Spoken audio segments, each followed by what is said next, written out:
বিশ্ব মুসলমানকে আহ্বান জানাবো, আমরা ঐক্যবদ্ধ হন। ওয়াইসিকে বলবো, আরব লীগকে আহ্বান জানাবো, আর বসে থাকার সময় নেই। আজকে মুসলমানদেরকে অস্ত্র হাতে নিতে হবে, ফিলিস্তিনকে মুক্ত করতে হবে।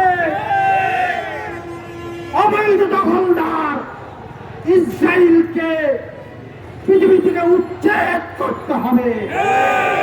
আমরা দাবি চালাবো, এরা মানবতা বিরোধী, এরা মানবাধিকার লঙ্ঘন করেছে।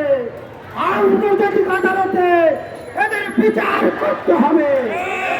নেতানিয়াহুকে আইসিসি গ্রেপ্তারের আদেশ করেছিল, আজ পর্যন্ত কেন নেতানিয়াহুকে গ্রেপ্তার করা হলো না?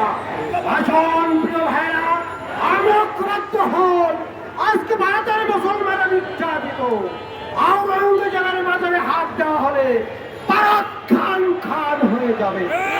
আসলে আমরা সমবেত হই, সারা বিশ্বের মুসলমান ঐক্যবদ্ধ হয়ে ইসরায়েলের কারো হাত আমরা ভেঙে দেই। এই কথা বলে আজকে সবাই শেষ করছি।